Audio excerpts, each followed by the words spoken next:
안녕하세요. 예수비전 성결교회 안희한 목사입니다. 이동욱 회장님에 대해서 또 권중근 집사님에 대해서 제가 좋은 마음을 가지고 있었어요. 두 분의 공통점이 있죠. 전광훈 씨의 악행에 대해서, 비진리에 대해서 목소리를 냈다는 거예요. 물론 비중 차이는 있습니다. 이동욱 회장님하고 권중근 집사님하고 나란히 놀 만큼의 수준은 아니죠. 이동욱 회장님이 누가 뭐라고 해도 훨씬 뛰어나죠. 훨씬 영향력도 있죠. 또 훨씬 더 큰 일을 했죠. 아무튼 그럼에도 불구하고 두 분 다 이제 귀중하다 생각을 했던 거예요. 자, 이동욱 회장님은 이제 광화문에서 예배를 드렸어요. 진짜 긴 시간 방역 독재와 싸우면서 얼마나 목숨을 걸고 예배를 사수했는지 모릅니다. 정말 귀한 일을 했죠. 자, 권중근 집사님도 그 무렵만 해도요, 사실 저에게 많은 도움을 주었어요. 자, 방송 통해서 그렇게 이야기를 해줬어요. 또 저에 대해서 지지한다, 또 뭐 훌륭한 목사님 막 어쩌고 저쩌고 하면서 또 이제 방송을 많이 내보냈잖아요. 그죠? 저에게 찾아오기도 했죠. 제가 소고기를 또 사드리기도 하고. 그리고 또 어떤 일이 있었느냐, 제가 전광훈 씨하고 싸우니까 저를 도와준다고 광고를 낸 거예요.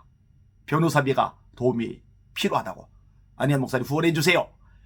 그래서 이제 변호사비가 2천만 원 정도 모금이 된 거예요. 자, 그런데 그거 제가 주머니 챙기려고 하는 돈이 아니잖아요. 그러니까 저도 변호사비 막 많이 깨지잖아요. 근데 이동욱 회장님도 사실은 이제 굉장히 많이 깨지는 거예요. 지출이 굉장히 큰 거예요. 그래서 반을 뚝 잘라서 이동욱 회장님한테 보내줬어요. 사실 반이 아니라 전체 보내줘도 돼요. 아니, 그 이상 보내줘도 돼요. 그래도 아깝지 않아요. 뭐 하나님 나라 위해서, 한국교회 살리기 위해서, 비진리 속관하기 위해서, 싸우는 분을 위해서 내주는 거 뭐가 아쉽고 뭐가 아깝겠어요. 그런데 이게 좀 탈이 났다 이 생각이 드는 거예요.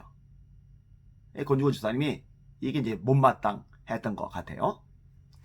자, 그런데요, 어떤 이야기가 이제 들리기 시작하냐면요, 이 권중근 집사님이 이동욱 회장님에 대해서 비방을 하는 거예요. 긁어내리는 거예요. 공격을 하는 거예요. 제가 그 얘기를 접하고 나서 마음이 씁쓸했어요. 아니, 같이 가야지. 서로 힘을 모아야지. 서로 격려해주고 지지해주고 이래야지. 그러니까 이동욱 회장님 하는 일, 권중근 집사님이 힘을 내서 도와주고, 또 권중근 집사님이 하는 일, 이동욱 회장님이 힘을 내서 도와주고, 또 제가 하는 일 두 분이 도와주고, 또 두 분이 하는 일 제가 도와드릴 수 있는 거 있으면 도와드리고, 이렇게 하면 시너지 효과가 나오잖아요. 그런데 왜 뒤에서 긁어낼까? 왜 뒤에서 공격을 할까? 이게 불편한 거예요. 그런데요, 그렇게 한 번 하고 딱 멈췄으면 좋아요. 그런데 이어지는 거예요, 계속.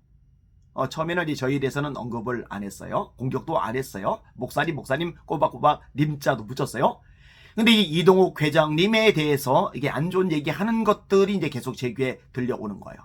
그래서 제가요, 몇몇 사람들 보고 그런 얘기를 했어요. 저 지혜가 없다. 본인에게 유익이 없는데. 그리고 이 본인이, 권중근 집사님이 이동욱 회장님을 깔 레벨도 수준도 헌신도 안 되는데. 그러면서 어떤 얘기를 제가 또 끄집어내냐면 시기 질투하는구나. 시기 질투. 본인이 고군분투해요. 애를 써요. 나름대로 노력을 기울여요. 자, 국회 앞에서 차별금지법 막기 위한 집회도 열어요. 전광훈 씨 대적하는 집회도 또 열어요. 근데 이동욱 회장님이 하는 것만큼의 어떤 파급효과, 영향력, 반응이 안 나타나거든요. 그러면 이제 시기 질투가 작용을 하는 거죠. 여러분, 그게 사람을 망가뜨리는 겁니다. 사실 나보다 더 뛰어나고 잘하고 역량이 있고 그러면은요, 그냥 고개를 숙이면 돼요. 인정하면 돼요. 그리고 함께 가면 돼요. 그러면 이제 같이 성장해 가는 거예요. 같이 영향력이 확대되어져 가는 거예요. 그런데 나보다 좀 낫다는 이유 때문에 받침을 자꾸 빼낸다, 긁어댄다, 공격한다, 비방한다, 뒤에서 뒷담화를 한다. 그러면은요, 사실은 자기 무덤을 자꾸 파는 것 외에는 아무것도 안 되는 거예요. 실제로 그렇게 되었죠. 이동우 회장님은요, 점점 영향력이 커져가고 있어요. 얼마 전에 대구에서 연합집회가 있었죠. 네, 쟁쟁한 목사님들, 영향력 있고 선한 쌈을 씨는 목사님들이 많이 참석을 하셨어요. 이동우 회장님이 거기에 강사잖아요. 강사. 왜 그만큼 인정을 받는 거예요? 존경을 받는 거예요. 영향력이 있는 거예요. 권중근 집사님에 대해서는요. 다 등 돌리잖아요. 아닌데, 틀렸는데, 저러면 안 되는데. 돕진 않잖아요. 이 목회자들만 등을 돌리고 돕지 않는 게 아니라요. 성도들도 이제 지켜보면서 아는 거예요. 실체가 드러나는 거예요. 안 도와요. 함께 있잖아요. 함께 하던 사람도 다 떨어져 나가요. 주변에 사람이 남아 돌지를 않아요. 이 포용성의 문제이거든요. 이런 것들을 보면서 자기 반성을 해야 됩니다. 돌이켜야 돼요. 그리고 겸손해져야 돼요. 그래야 길이 열려지게 될 겁니다. 이동욱 회장님과의 관련성 이 부분을 좀 밝혀야 왜 권중근 집사님이 저렇게까지 이동욱 회장님을 공격하고 긁어내렸는가 시청자들이 이해를 할 수 있을 겁니다. 사실은 이제 그냥 놔두려고 했었는데 그냥 놔두기는 이제 위험성이 너무 큰 거예요. 너무너무 많이 심하게 엇나가는 거예요. 그러면 또 다른 피해자가 생기지 않도록 막아줘야죠.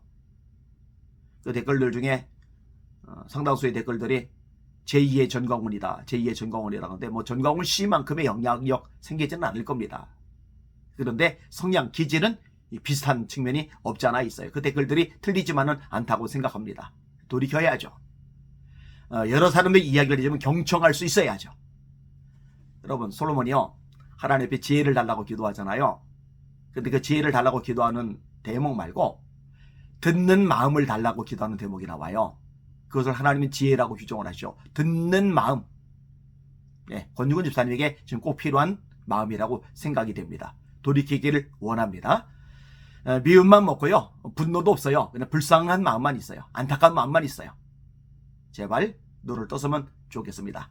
이 방송 보시는 시청자 여러분들 늘 주님 앞에 겸손히 엎드리는 저와 여러분들 되길 원합니다. 날마다 주님 바라보고 주님의 이름으로 전진하며 승리합시다. 할렐루야.